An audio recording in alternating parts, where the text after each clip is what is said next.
नगर निगम शिमला के पूर्व महापौर और उप महापौर का सम्मेलन टाउन हॉल में हुआ, जिसकी अध्यक्षता नगर निगम शिमला के मेयर सुरेंद्र चौहान ने की। इस सम्मेलन में कांग्रेस, भाजपा और सीपीएम के पूर्व महापौर और उप महापौर ने हिस्सा लिया और नगर निगम शिमला की आय को बढ़ाने और किस तरह से नगर निगम शहर की जनता को बेहतर सुविधाएं दे सकते हैं, इस पर अपने सुझाव दिए। नगर निगम शिमला के मेयर सुरेंद्र चौहान ने कहा कि पहली बार इस तरह की पहल की है, जिसमें सभी लोगों ने अपने कीमती सुझाव दिए हैं। नगर निगम की शक्तियों को किस तरह से बढ़ाया जाए और किस तरह से आय के साधनों में बढ़ोतरी की जाए, इसको लेकर सुझाव आए हैं। उन्होंने बताया कि नगर निगम शिमला के पास काफ़ी संपत्ति है, लेकिन वो आगे से आगे सबलेट की गई है, जो काफ़ी समस्या का कारण है। उन्होंने कहा कि इन सुझाव पर अमल कर सरकार तक पहुंचाकर धरातल पर उतारने के लिए काम किया जाएगा। जी हाँ, देखिए आज हमने पूर्व में रहे महापौर उप महापौर का एक अधिवेशन एक दिन का रखा था। उसका एक हमने सुझाव मांगे थे कि किस तरह से नगर निगम में कार्य होना चाहिए, शिमला की बेहतरी के लिए, उसकी डेवलपमेंट के लिए, उसकी इनकम बढ़ाने के लिए। और एक एजेंडा दिया था हमने, जिसमें 74th अमेंडमेंट और सोर्स ऑफ इनकम और आपका किस तरह से आगे शिमला को और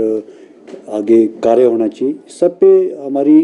गंभीर चर्चा हुई। सभी लोगों ने अपने अपने सुझाव भी रखे और इसमें लगभग सभी मेयर और डिप्टी मेयर आए। एक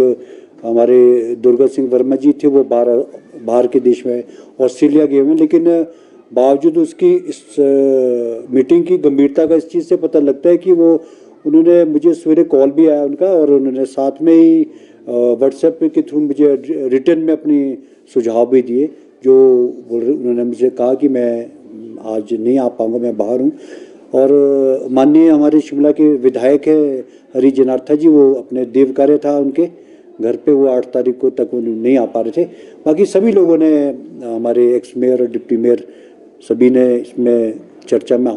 भाग भी लिया और बड़ी सार्थक और बड़ी खुले मन से की हुई एक चर्चा थी, जिसको लेकर के हमने 74th अमेंडमेंट के बारे में भी और अपनी जो शक्तियां हैं नगर निगम को और लोकल अर्बन बॉडीज़ को मिलनी चाहिए, सरकार की कुछ बातें सरकार के समक्ष भी लाने की बात कही गई। और हमारे जो इनकम सोर्स है वो कैसे बढ़ना चाहिए, उसके बारे में हमसे चर्चा की गई। डिटेल में सभी लोगों ने अपने विचार रखे और साझा किए, और मैं इसके मिनट टू मिनट इसका ऑन रिकॉर्ड में मिनट्स में ले रहा हूँ सारा। ये हमने अपना जो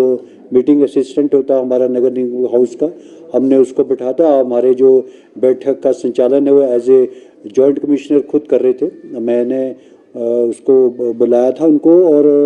उसकी मिनट की कॉपी और मिनट सब उसको हाउस में भी लाऊंगा। हाउस में लाने के बाद उसकी डिटेल में हम पूरे हाउस के सामने भी रखेंगे कि हमारे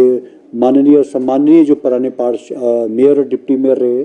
उनका ये सुजेशंस हमारे पास बहुमूल्य सुजेशंस जो हमारे पास आए हैं, जो एक बड़ा मील का पत्थर मैं समझता हूँ ये साबित होंगे हमारे लिए। क्योंकि आज के समय में इसके पीछे उद्देश्य यही था कि मैंने उनको काफ़ी, जब डिटेल में हमारी चर्चा हुई तो एक खुले मन से जब सबने अपने विचार रखे, तो वो एक बड़े फ्रूटफुल मेरे लिए होंगे वो, क्योंकि वो कई चीज़ें आदमी सीखने से का मौका मिलता है। ज़िंदगी का बहुत बड़ा आदर्श सूद जी पुराने सबसे पहले मेयर रहे हैं, उसके कटारिया जी रहे हैं, संजय चौहान, टिकिंदर जी थे जिन्होंने, और कुसुम सदरेट है, सत्या कौंडल जी, सभी पार्टी के अलग अलग पार्टीज़ के मेयर और डिप्टी मेयर को बुलाने का मकसद सिर्फ ये था कि आपका एक एक्सपीरियंस रहा है। हमने इसके पीछे मेरी मंशा यही थी कि हम एक सामूहिक रूप से इकट्ठा एक प्लेटफॉर्म पे इकट्ठे होके सारे शिमला के बारे में, शिमला का गौरव में इतिहास रहा है जो पूरे विश्व में शिमला को नगरी को जाना जाता है, तो सारी चर्चा की गई और उसका बड़ा सार्थक परिणाम आएंगे ऐसा मैं समझता हूँ। 74th अमेंडमेंट में जो फंक्शंस हैं जो दिए गए हैं 12th शेड्यूल में 18 फंक्शंस, अगर वो पूरे नगर निगम को दे दिए जाएं इन ट्रू स्पिरिट, तो मैं समझता हूँ फिर तो नगर निगम जो है पूरी अपने आप काम कराने में सक्षम रहेगी, और इसके जो फाइनेंसिस भी बढ़ेंगे और इसके फंक्शंस के साथ साथ ड्यूटीज़ भी बढ़ेंगी और लोगों की जवाबदेही भी जो है वो ठीक होगी। वैसा है, जब मैं महापौर था तो 21 वार्ड थे शिमला शहर के, उसके बाद विस्तार हुआ, न्यू शिमला, विकास नगर, टूटू, और ये सारा इलाका जो है ये बाद में सम्मिलित हुआ 1997 में। और उसके बाद फिर दोबारा वो जब दूसरी बीजेपी की सरकार आई, उन्होंने फिर वही पुराना एरिया रहने दिया। तो ये चलता रहा, किंतु अब जो है अब 21 वार्ड थे, तो अब जो है 34 वार्ड हो गए हैं, और उसमें काफ़ी एरिया बाहर का आ गया है, तो एरिया भी काफ़ी बढ़ गया है। मगर हमने एक ये सोचा था कि नगर निगम को जो है वो हमने सेल्फ सफिशिएंट बनाना है, और उसके लिए हमने प्रयास भी किए, और साथ ही साथ एक और भी प्रयास था कि जहाँ पर जो पुराने स्टॉल हैं उनको भी, उनकी जगह पर अच्छी दुकानें बनाई जाएं, ब्यूटिफिकेशन भी किया। अब आप ये देखते हैं रिज का जो ब्यूटिफिकेशन हुआ वो हमारे टाइम में हुआ, और ये जो पद्मदेव कम्प्लेक्स बने 1 और 2, फ़ेज़ 1 फ़ेज़ 2, और हमने प्रपोज़ल तो थी फ़ेज़ 3 और फ़ेज़ 4 बनाने की भी, मगर उसके बाद कोई आगे काम नहीं हुआ। इसी तरह मिडल बाज़ार में जो है वो मार्केट बनाई गई, लोअर बाज़ार में बनाई गई, अनाज मंडी में बनाई गई, जहाँ जहाँ पॉसिबल था, और वार्डों में भी जो है हमने मार्केट्स बनाई छोटी छोटी, जो कि वहाँ के लोकल लोगों को जो है ताकि सुविधा हो, और साथ ही साथ युवाओं को रोज़गार भी मिले। तो सर, जिस तरह से शिमला का शहर जो अब है, पहले जो आप बात कर रहे हैं स्मार्ट सिटी के वक्त जो हुआ, इतना वो लोहा लगा दिया और कंक्रीट, वो तो मैं समझता हूँ एक बहुत ही एक सुनहरी मौका था। शिमला शहर को इतने फंड्स जो हैं कभी नहीं मिलने थे, और अगर इन फंड्स को ठीक तरह यूटिलाइज़ किया जाता तो साथ ही साथ जो चाहे पार्किंग बनाते वार्डों में, पार्किंग तो कुछ बनी है ऐसा नहीं है, मगर जो इतने ज़्यादा जो लोहे का और कंक्रीट का इस्तेमाल किया गया, इसमें काफ़ी ज़्यादा जो है पैसा बर्बाद हुआ, पब्लिक मनी जो है वेस्ट हुआ। और अगर इससे तो डीकंजेशन करते, और इसकी जो प्रपोज़ल थी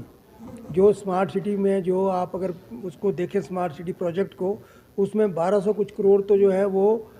यही था कि लोअर बाज़ार, सब्ज़ी मंडी, अनाज मंडी और कृष्णा नगर को जो है रीबिल्ड करने का था। मगर वो रीबिल्ड तो कुछ हुआ नहीं, वहाँ पर वो प्री फैब्रिकेटेड दुकानें बना दी गई सब्ज़ी मंडी में या अनाज मंडी में, लोअर बाज़ार में, वो भी कुछ, और कई तो ऐसा मुझे बड़ी हंसी आती है कि जो अगर आप लोअर बाज़ार की जो सुरंग है उसके साथ जो दुकानें हैं वो हमने बनाई थी, और वो हमने आरसीसी की बनाई थी, उनको भी तोड़ के दोबारा प्री फैब बनाया गया। स्पेस भी उतना ही रहा, कोई उसका फ़ायदा नहीं हुआ, किंतु एक सिर्फ एक कहते हैं ना कि प्रोजेक्ट में पैसा खर्चना था, तो काफ़ी इसमें वेस्टेज हुई पैसे की। अब उस बात को तो हम क्या कह सकते हैं, उस बात का तो माननीय मुख्यमंत्री जी ने जो है विधानसभा में भी कहा है कि अगर इसके बारे में कोई रेगुलेटरीज है तो उन्हें लाई जाए उनके।